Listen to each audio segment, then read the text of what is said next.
오늘은 부활절만으로도 충분히 은혜되는데 모든 게 정말 너무나 은혜롭고 감격스러운 것 같아요.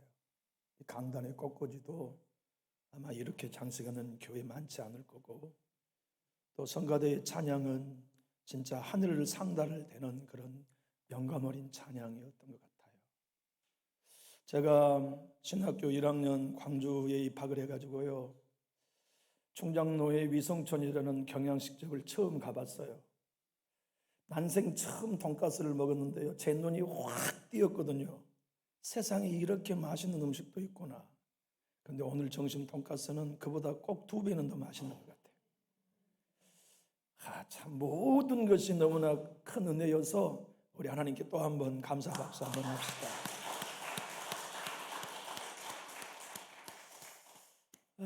참 우리 교회에 은사를 가지신 분들이 많으신데 오늘 너무나 기분이 좋은 것이 계속 이어집니다만은, 낮 예배를 끝나고 어떤 권사님이 오랫동안 교회를 쉬신 분의 가정에 찾아가가지고 억지로 차에다 모시고 오늘 부활절에 나오셨다니 그 또한 너무 고맙고 감사했어요. 진짜 너무 오늘 행복하고 고마운 마음 간절합니다. 오늘 본문은요, 주님이 7가지 천국의 비유의 결론이거든요. 우리 주님은 자주 이 방법을 사용하셨어요. 배를 타고 배를 가만히 육지에 띄워놓으시고 무태에 앉아있는 백성들에게 설교하신 거죠. 마태복음 13장은 그렇게 하신 주님의 천국 7가지 비유거든요. 생각해 보세요. 주님이 작은 배에 오르셨어요. 아마 제 생각에는 베드로의 배가 아니었을까 싶어요. 그리고는 12제자 너희도 배를 타라. 예수님과 함께 13사람이 배에 올라 앉아있고 주님은 무태에 앉아있는 사람들을 향하여 천국은 이런 것이다 비유로 7가지로 설명하셨어요. 그리고 7가지를 다 설명하시고 난 다음에 주님이 오늘 본문에 질문하신 거거든요. 너희 깨달았냐?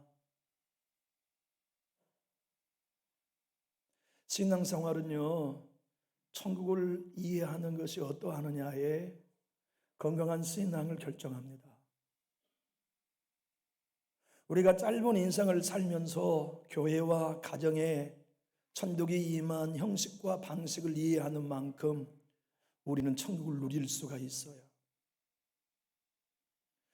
우리의 오해 중에 가장 큰 것은 천국은 언제나 죽어서 가는 곳이라고 생각하기 때문에 주님이 우리에게 주시는 천국을 소유하고 누리기는 것이 어려워요.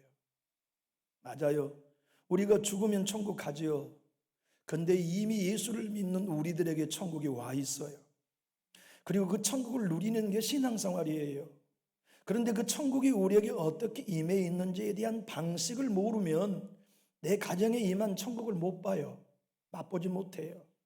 교회 임하에 있는 천국을 우리는 못 봐요. 그래서 문제만 봐요.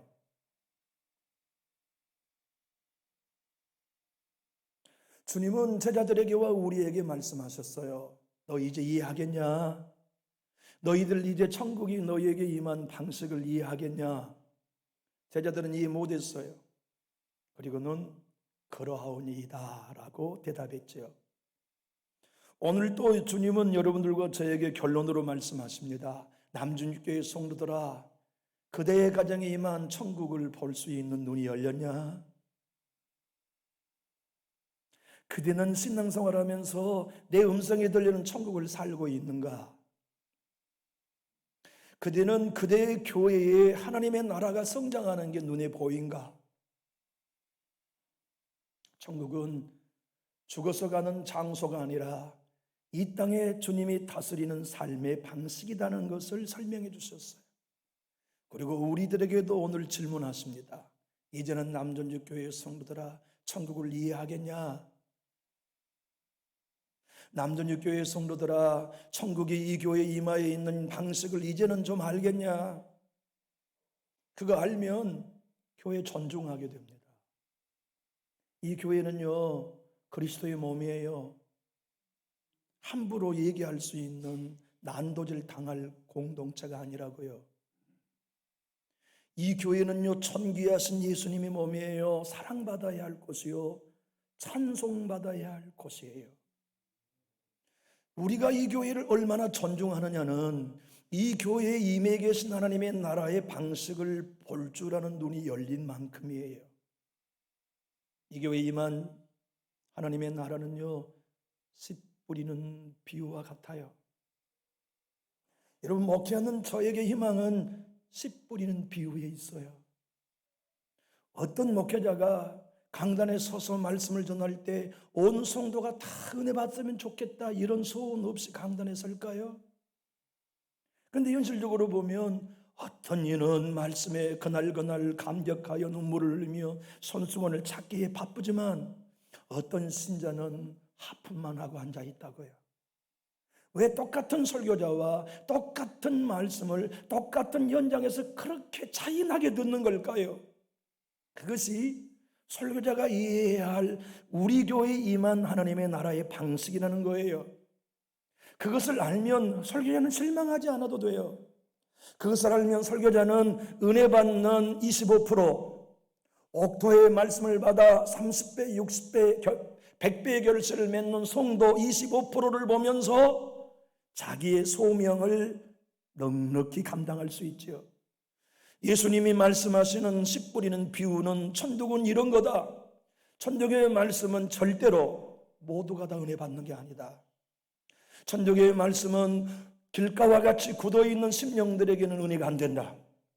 천국의 말씀은 돌짝밭 같은 심령을 가지고 있는 이들에게는 은혜를 받지만 자라나지 못한다. 천국의 말씀은 가시밭길 같은 심령을 가지고 있는 인생들은 그 말씀을 받아 은혜로 반응하지만 돈의 걱정 때문에 싹이 나지만 자라지 못하고 시들어 버린다. 천국의 말씀은 항상 25%가 은혜 받는다. 그러니 하나님의 나라가 씨 뿌리는 비유로 목회자에게 임할 때 목회자는 절망하지 마라. 네 교회에 단 한 사람의 신자라도 네 설교로 은혜 받고 있다면 내 나라가 지금 임하고 있는 거다. 그걸 놓치지 말라는 것이 설교자인 저에게 씨 뿌리는 비유로 첫 번째 하신 말씀이었어요. 또한 내 주님은 말씀하십니다. 천국은 좋은 씨와 가라지를 뿌리는 것처럼 우리 가운데 임해 있다. 여러분, 가정에도 좋은 씨와 같은 내 자녀들이 다 믿음 생활하면 얼마나 좋아요. 그런데 목사의 가정에도 말이에요, 믿음 없는 가라지 같은 자식이 있어요. 온 모든 자녀가 다 예수 믿으면 얼마나 좋아요. 그런데 천국의 방식은요, 분명히 자녀들에게 좋은 씨 복음으로 양육했어요. 그런데 그놈 중에 가라지가 나와요. 주님의 교회를 이해하면 우리는 하나님의 말씀을 받아서 좋은 씨로 자라고 있는 신자를 볼 때 하나님의 나라가 우리 교회에 성장하고 있다, 그거 고백할 수 있지만요, 가라지를 보면 낙심해요. 무슨 교회가 이래? 시험 들어요. 우리 교회는 큰일 났네, 문제의식을 갖게 돼요. 주님의 말씀에 천국에 관한 두 번째는 천국은 좋은 씨와 가라지가 함께 존재한다. 언제까지? 주인이 오셔서 수확할 때까지. 왜 좋은 씨를 위해 가라지를 안 뽑는 줄 아냐? 그 가라지를 뽑다가 좋은 씨까지 뽑힐까봐 염려돼 내버려 둔다. 그것이 우리 교회에 임한 하나님의 나라의 존재 방식이에요. 우리는 그런 말씀을 들을 때 우리 스스로 영혼을 위해 생각해야지요. 나는 좋은 씨 될래. 나는 좋은 씨를 받은 자 될래. 나는 30배, 60배, 100배 결실을 맺는 좋은 마음으로 신앙할래.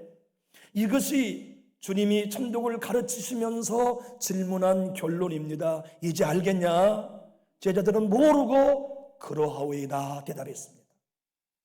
그들이 언제 알았을까요? 나중에 복음을 증거하고 왜 이 사람들이 은혜를 못 받지? 그때 안 거예요. 왜 똑같은 말씀을 듣는데 어떤 이들은 회개하고 반응하는데 어떤 이는 더 강팍해지는가? 그때 한 거예요. 아하, 이것이 씨 뿌리는 비유구나. 아하, 이것을 두고 좋은 씨를 뿌린 건데 가라지가 나왔다는 얘기구나를 안 거지요. 천국이 우리에게 임할 때는요, 천국인지 몰라요. 너무나 시시해요. 너무나 보잘것없어요. 그게 뭐냐면 작은 겨자씨처럼 임하니까. 큰 나무로 임하면 금방 천국인지 알잖아요. 근데 우리 안에 임한 천국은 눈에 보일 듯 말 듯한 작은 겨자씨만큼 무의미하게 찾아오고 별 볼 일 없는 것처럼 임해 있다 보니까 무슨 이게 천국이겠어라고 지나쳐 버리기가 쉬워요. 주님은 세 번째 작은 겨자씨 하나와 여인이 서말 속에 넣은 누룩처럼 처음에는 보잘것없는 교회에 하나님의 나라처럼 임했지만 점점 자라난다. 기도에 줄을 붙드는 성도들로 성장한다. 십자가에 자기를 부인하는 성도가 하나둘씩 늘어난다. 부풀고 부푼 이스트처럼 주님의 교회가 이런저런 아픔 속에서 하나둘씩 정리되면서 하나님의 교회는 교회 안에 성장한다. 그래서 많은 사람들이 은혜에 반응한다. 십자가에 반응한다. 내가 죽고 예수로 사는 신자로 성장한다. 이것이 하나님의 나라가 교회에 임하는 방식이다. 그것을 안다면 우리는 우리 교회가 반드시 하나님의 나라로 부풀 걸 기대할 수 있는 거예요. 믿고 사명을 감당할 수 있고 저 같으면 믿고 목회할 수 있으며 기다릴 수 있는 거죠. 주님은 이렇게 또 말씀하셨습니다. 밭을 갈다가 우연히 그 밭에 숨겨있는 보물함을 발견하듯 한번 따라해 볼까요? 어떤 이는 우연히 천국을 발견한다. 우리 중에 그런 사람 많아요. 학생의 시절 때 친구 따라서 우연히 수련회를 갔다가 예수 만난 거죠. 시골에 성장할 때 친구 따라서 우연히 부흥 집회 갔다가 성령 경험했어요. 그 얘기거든요. 하나님의 나라는 그렇게 어떤 이에게는 생각지 않고 예고 없이 우연히 찾아온다. 행운이지.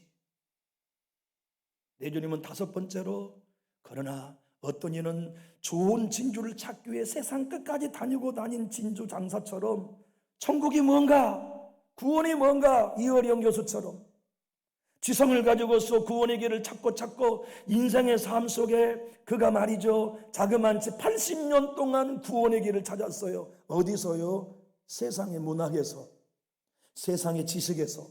그러다가 그가 우물을 발견한 겁니다. 나이 80에. 그리고 세례를 받았어요. 비로소 천국은 진주는 예수다. 십자가만이 내 영혼을 구원하는 생명이다. 그렇게 어떤 이는 찾고 목말라 하다가 진주를 발견하면 자기의 모든 진주를 팔아 그것을 산다. 그것이 하나님의 나라가 너희 가운데 임한 방식이다. 마지막으로 내 주님은 천국의 비유를 천국은 바다에 쳐놓은 그물과 같다. 다 걸리지 다 걸려. 쓸만한 고기도 다 걸리고 버릴 못 먹을 것도 다 걸리고 다 걸려. 그게 이 땅에 임해 있는 천국의 방식이다. 여러분과 제가 이 말씀을 들을 때 우리 영혼을 위해 고민해야 될 일은 나는 그물 교회라고 하는 남준주 교회 그물에 걸려있는 한 마리의 물고기로서 어부 되신 주님이 마지막 심판 때에 버리지 않고 천국 그릇에 담을 만한 영혼인가를 고민해야죠. 그럴 일이 있으면 안 됩니다. 마지막 심판 때 내 주님이 남준주 교회 그물에서 못된 것이라고 저와 여러분 중에 한 사람도 떼어 버리면 안 돼요. 그런 영혼과 그런 영적인 상태로 신앙하지 말도록 주님이 7가지의 천국의 비유를 말씀하시면서 결론이 그것입니다. 이제 너희 깨달았느냐? 우리도 대답해요. 우리도 그 말씀의 의미를 이해하면서 대답해야 해요. 여러분, 제가 7가지의 설교를 몇 년에 걸쳐서 해가고 있는데 여러분은 깨달으셨다면 힘있게 하면 하실까요? 우리는 정말 좋은 물고기 되어야 합니다. 우리 교회에 속해 있는 모든 신자는 마지막 때 버림받으면 안 돼요. 그것을 내 주님께서 당부하셨는데, 주님은 이 모든 이야기를 화면을 보고 한번 마태복음 13장 3절 읽어볼까요? 시작. 예수께서 비유로 여러 가지를 그들에게 말씀하여 이르시되, 씨를 뿌리는 자가 뿌리로 나가서 비유로 7가지를 천국에 관하여 설명하셨어요. 이런 비유라는 헬라의 원어의 의미는요, 곁에 갖다 놓다는 뜻이에요. 천국은 몰라요, 우리가. 일단 안 봤으니까 모르고, 경험해보지 않았으니까 모르고, 우리는 천국에 대해서 본 적이 없으니까 모를 수밖에요. 그래서 천국을 우리에게 설명하실 때는 주님이 비유로만 설명하실 수밖에 없었어요. 비유란 뜻은 너희들이 잘 알고 이해하는 것을 이해할 수 없는 영적인 일 옆에 갖다 놓고 영적인 일을 설명한다는 뜻이 비유의 헬라적 의미입니다. 그러니까 천국이 우리에게 임한 방식은 절대로 하나님의 말씀이 다 열매 맺지 않는다는 것을, 영적인 비밀을 아무리 설명해봐도 설명할 길이 없으니 4개의 밭을 옆에 갖다 두고 설명하시는 것이에요. 천국이 우리에게 임한 그 방식이 얼마나 하찮아 보이고 별 볼 일 없어 보이며 이런 게 따위가 천국이야라고 무시받을 수 있다는 그 천국의 특징을 설명하기 위해 겨자씨처럼 여인이 서말 속에 넣은 한 주먹의 이스트처럼 누룩처럼 별 볼 일 없다는 이야기를 곁에 놓고 두고 천국을 설명하신 거죠. 내 주님이 이와 같은 비유를 통하여 오늘 또 여러분들과 저에게 말씀하시며, 오늘 본문 51절 한번 읽어볼까요? 시작. 이 모든 것을 깨달았느냐 하시니 대답하되 그러하오이다. 주님은 비유로 말씀하시면서 이제는 이해하겠냐? 배에 오른 12명의 제자들에게 너희들은 깨달았냐? 그러하오이다. 그 밑에 있는 너희들도 깨달았느냐? 그러하오이다. 그 남존육교 오늘 오후 예배 부활절에 참여한 너희는 진짜 천국을 깨달았느냐? 우리도 대답해야 해요. 그러하오이다. 우리는 깨달아야 합니다. 주님이 이렇게 확인하시는 이유가 있어요. 왜 확인하셨냐면 말이죠. 한번 따라해 볼까요? 천국의 이해의 깊이가 신앙의 깊이를 결정합니다. 여러분, 천국이 있으면 그것으로 믿으면 되지, 천국이 어떤 것인지 무엇 때문에 배워야 되느냐고 말하지 마세요. 그런 얘기는 정말 성도가 해서는 안 될 말이에요. 나 하나님 믿으니까요, 하나님에 대해 뭘 배워요? 믿으면 그뿐이죠. 제발 그러지 말아요. 나 예수가 나의 구주라는 거 믿어요. 그러면 됐지. 예수님을 더 알아가는 지식이 뭐가 필요해요? 사랑하는 교우 여러분, 절대 그런 얘기하지 마세요. 십자가에서 내 죄가 해결되었고 십자가로 말미암아 내가 구원받았다는 걸 믿으면 됐지 않나요? 제발 그런 얘기하지 마세요. 천국에 대해서 더 배워가야 합니다. 하나님에 대해서 더 배워가야 하고요. 예수님을 아는 지식에서 더 알아가야 하고 십자가의 비밀을 더 알아가야만 해요. 왜냐하면 그것을 아는 만큼 우리는 고난을 헤쳐갈 힘이 얻을 수 있어요. 그것을 알아야 시험을 이길 수 있고요. 그것을 아는 만큼 우리의 영적인 삶을 힘을 얻어 달려갈 수 있어요. 여러분들과 제가 정말로 천국의 서기관이 되었다면 주님은 우리에게 말씀하십니다. 옛것과 새것을 곳간에서 내어다 주는 사람과 같다. 여러분과 저에게 주님은 뭐라고 말씀하냐면 너 서기관이다. 천국의 제자된 서기관이다. 천국의 제자된 서기관이 얼마나 복된 사람인 줄 아냐? 옛것과 새것을 곳간에서 가지고 나와 설명하고 배우기를 원하는 사람들에게 날마다 설명해 주는 사람이다. 52절 한번 읽어볼까요? 시작. 예수께서 이르시되 그러므로 천국에 제자된 서기관마다 마치 새것과 옛것을 그 곳간에서 내어오는 집주인과 같으니라. 여러분, 서기관이란 율법학자를 의미합니다. 서기관들은요, 여러분과 저와 비교할 수 없는 영적 사람이었습니다. 일단은 구약 성경을 다 외웠어요. 구약 성경을 아는 게 아닙니다. 다 외웠어요. 대단한 사람들이죠. 그리고 날마다 성경을 필사하는 사람들이요. 다 외운 말씀을 필사해요. 우리하고는 잽이 안 되죠. 그것만 하는 게 아닙니다. 유대인의 탈무도 다 외웠어요. 유대인의 장로의 규율을 다 외웠어요. 그래서 다 외워가지고 사람들이 서기관에게 와가지고 옛것과 새것에 대하여 물을 때 언제든지 탈무드의 얘기를 갖다 풀어줄 수 있을 만한 수준이 된 제자, 언제든지 창세기를 설명할 수 있고 말라기를 설명할 수 있는 제자가 되었다고 스승이 믿어지면 그에게 열쇠를 주었어요. 그러면 그 제자는 그때부터 어떤 사람이냐면 진짜 서기관이 되어서 허리에다가 다른 사람들이 다 보도록 열쇠를 차고 다녀요. 그 사람은 어딜 가든지 유대인들이 볼 때 물어보는 겁니다. 서기관님, 내가 이 선정을 보는데 무슨 뜻인지 몰라요 라고 물어보면 그런 대답할 준비가 된 사람을 서기관이라고 임명했어요. 주님의 말씀은 이것입니다. 너희는 그 서기관보다 훨씬 나은 서기관이 되어야 된다. 너희는 율법을 가르치는 서기관 정도가 아니라 천국을 설명한 천국의 제자 서기관이 되어야 된다. 그래서 옛것이란 구약을 두고 이런 말입니다. 새것이란 신약이요 복음에 관한 이야기죠. 예수님을 설명할 수 있는 것. 그런데 육적인 서기관들은 새것을 배우려 하지 않았어요. 새것은 예수님을 배우려 하지 않았어요. 새것은 예수님의 말씀을 들으려 하지 않았어요. 왜냐하면 배불렀으니까. 나는 다 안다는 교만 때문에. 왜 안 그러겠어요? 구약 다 외웠는데, 탈무드 다 외웠는데, 장로의 유전과 규율 다 외웠는데 그가 겸손해지기가 쉽겠어요? 그러니 어떤 나부레기 같은 시골 촌놈이 와가지고 천국을 이야기하고 떠벌리고 다니며 죽은 자를 살렸네, 병든 자를 치료했네, 이 회중을 호도하고 있는 것으로 여겼던 예수의 가르침을 그들이 왜 듣고 배웠겠어요? 그들의 교만 때문에 그들은 예수의 음성을 들으려 하지 않았어요.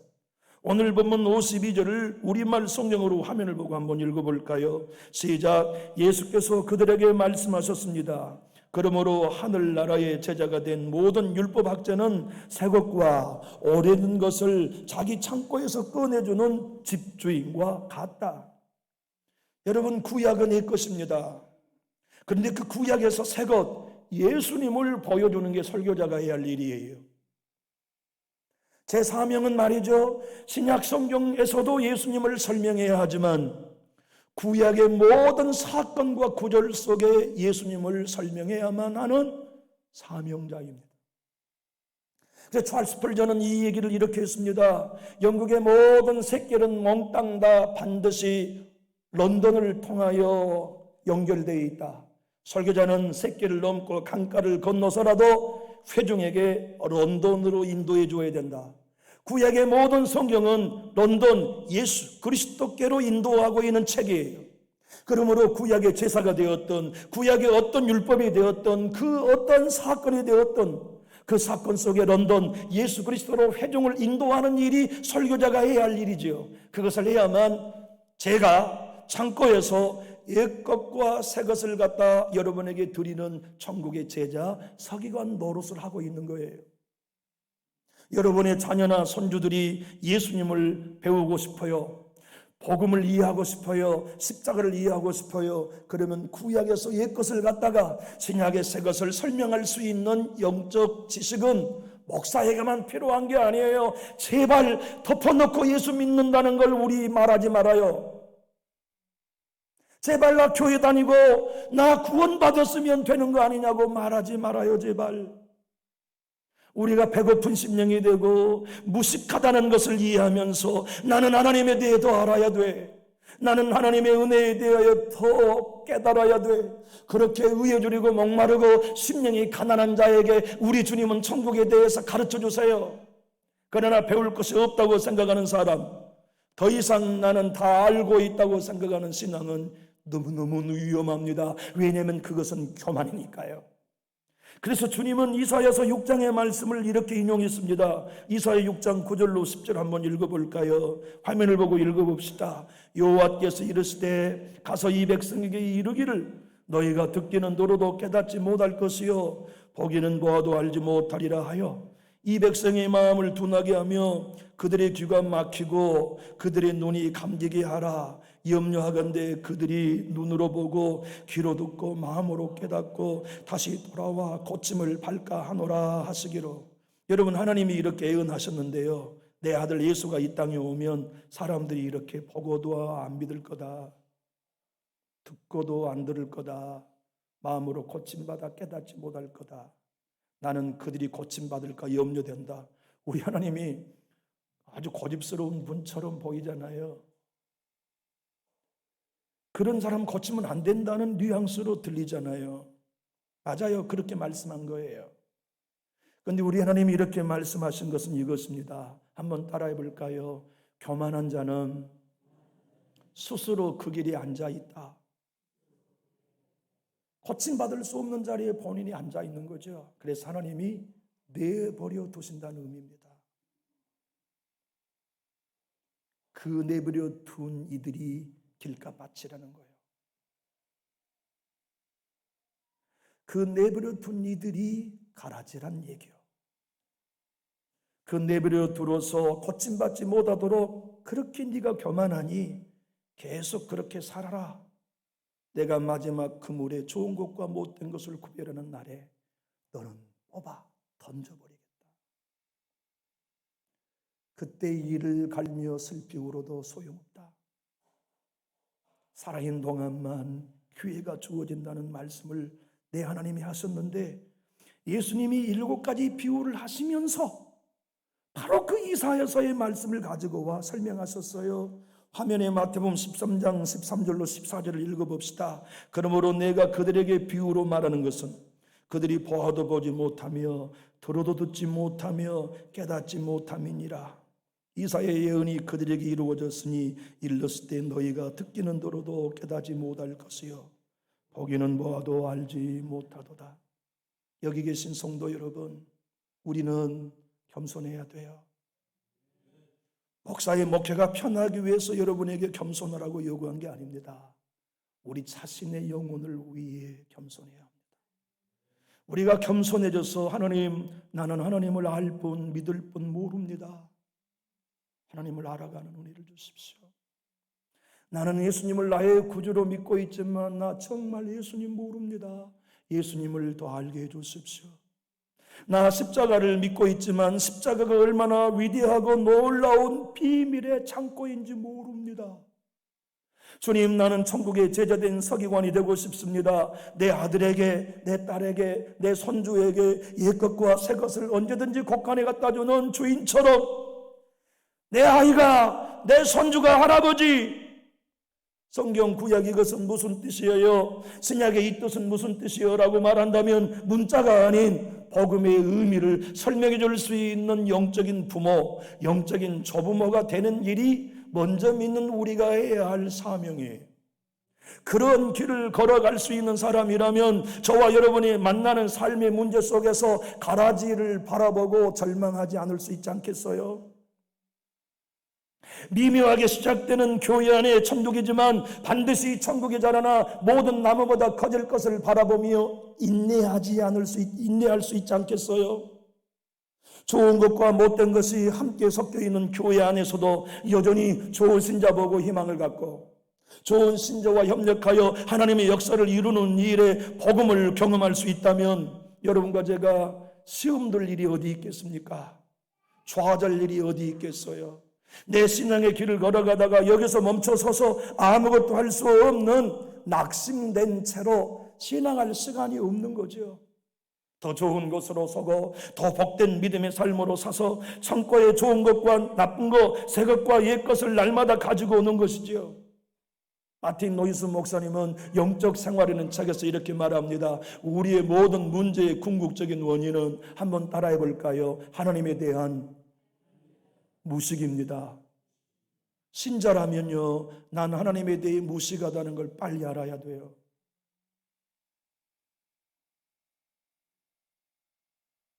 나는 예수에 대해 무식하다는 걸 인정해야 해요. 그래야 성장합니다. 내 주님이 팔복을 설명하실 때 첫 번째가 심령이 가난한 자가 복이 있다는 게 뭐요? 나 하나님 몰라요. 더 알고 싶어요. 나 예수님 진짜 몰라요. 더 알고 싶어요. 나 복음 몰라요. 더 알고 싶어요. 그것이 의에 주리고 목마른 가난한 심령이라는 것을 왜 신앙생활하는 우리는 일찍이 깨닫지 못할까요? 그것을 마틴 루터는 거지의 손이라고 표현했습니다. 주님께 나올 때마다 거지 손을 가지고 온 거죠. 주님, 나 몰라요. 가진 것 없어요. 오늘 또 이 성경을 통하여 깨닫게 해주세요. 오늘 또 예배를 통하여 비밀을 알게 해주세요. 성경의 진리를 이해하게 해주세요. 나는 어린아이입니다. 자기 자신을 부인하고 어린아이와 같은 자들만 보고 본다, 이해한다, 듣고 깨닫는다, 마음으로 고침받아 천국의 열매를 맺는다. 그러나 이 서기관들처럼 나는 다 알고 있다고 생각하는 너희는 의도적으로 너희는 못 보게 한다. 못 듣게 한다. 마음으로 고침받지 못하게 한다. 하여 여러분들과 제가 반드시 신앙생활을 하면서요, 정말 성장하는 그리스도인이 되기 위해서는 꼭 기억해야 될 일이 있어요. 한번 따라해 볼까요? 하나님의 말씀을 이해하는 것이다. 여러분, 이해가 그토록 중요한 겁니다. 영국 청교도들은 하나님의 은혜란 은혜를 통해 돌아온다고 믿었어요. 그래서 설교자는 뭐 하느냐? 선포하기 전에 성도들에게 이 말씀의 의미가 무슨 뜻인지를 이해시키는 일이 설교자가 먼저 해야 할 일이라는 걸 알았다고요.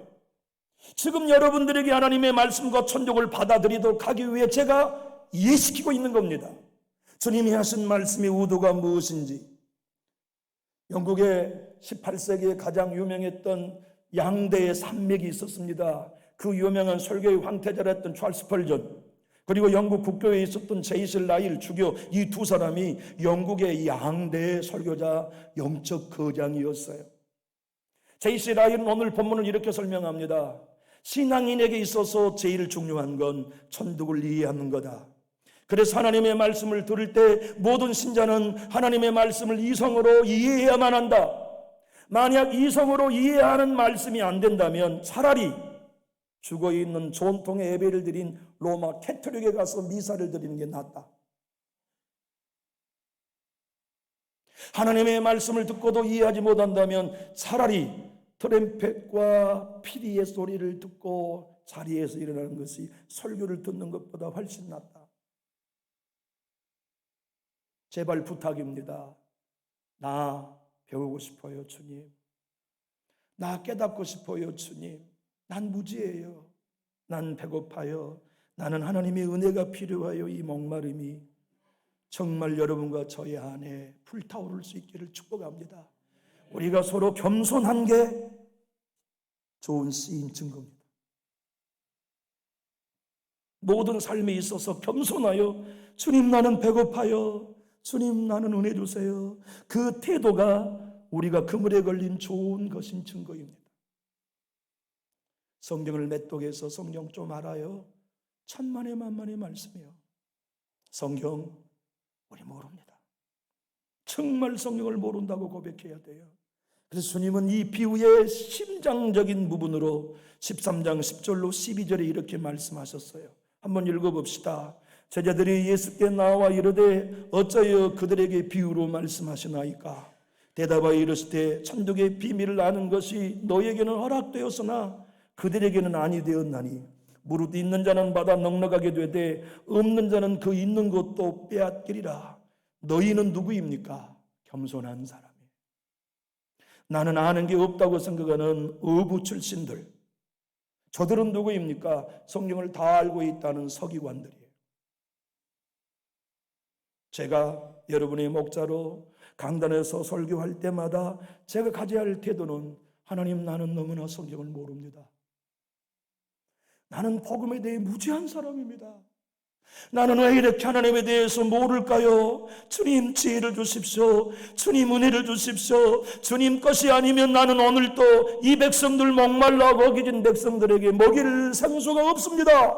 양식이 없습니다. 도와주십시오.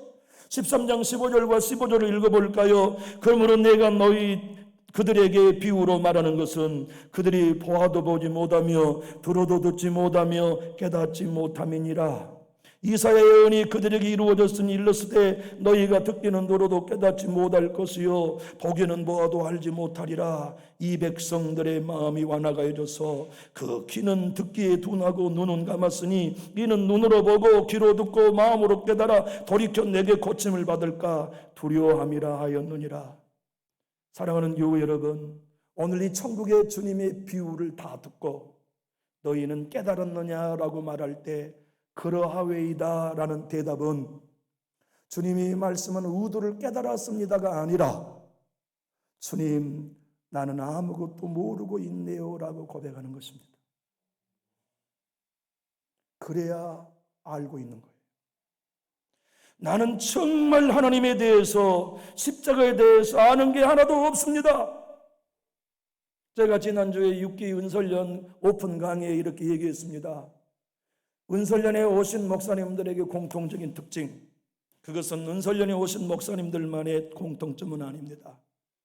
설교자로 평생을 살면서 십자가에 관한 책 한 권을 탐독해 보지 않는 설교자들이 많습니다. 그건 사실입니다. 책 한 권을 읽어보지 않고 십자가를 설교할 수 있다니요. 은혜에 관하여 책 한 권을 탐독해 보지 않은 채 하나님의 은혜를 설교하려 드는 설교자들이 너무나 많습니다. 그것은 설교자들에게만 주어지는 위험이 아닙니다. 성도 여러분, 한번 여쭤볼까요? 십자가에 관한 책 평생 동안 여러분 탐독 한 권 해보셨나요?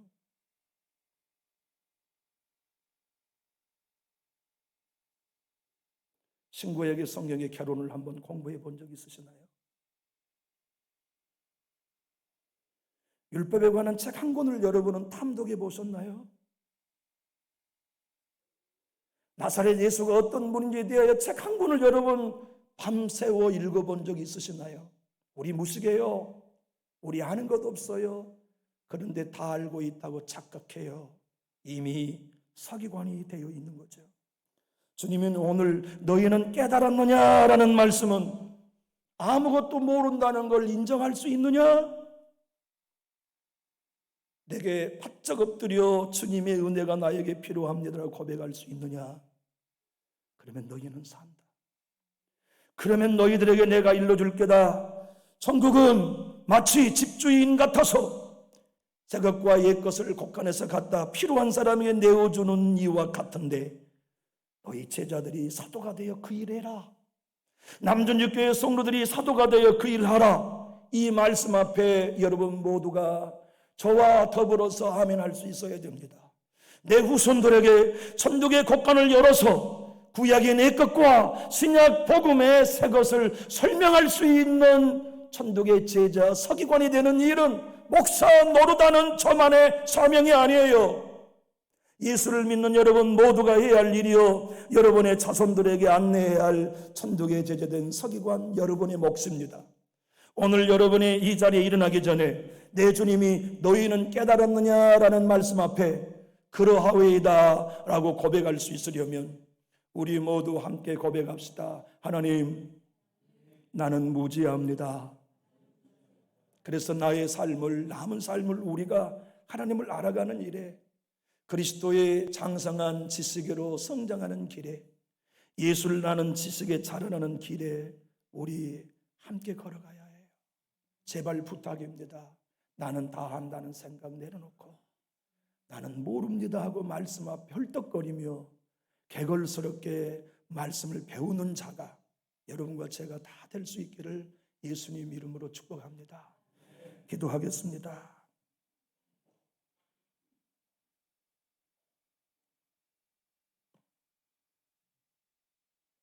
하나님,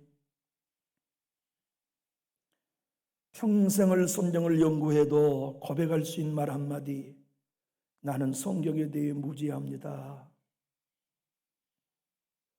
평생의 복음을 연구했음에도 불구하고 죽을 때 하는 말은 나는 복음을 이제 겨우 맛보았을 뿐입니다. 주님, 우리로 하여금 그 겸손한 마음을 주시옵소서.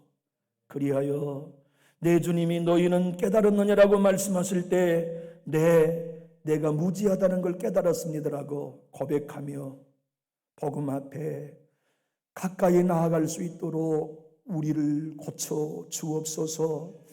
교회 생활이 몇 년이 되었느냐가 결코 중요한 일이 아니라 내 주님이 우리에게 주신 복음을 깨닫고 그 복음으로 살아내느냐가 그 신앙의 전부임을 인정하게 하시고 겸손한 자리에 앉아 정말 하나님의 말씀과 복음을 배워가려 하는 남존유 교회에 속한 모든 권속들로 인도하여 주옵소서.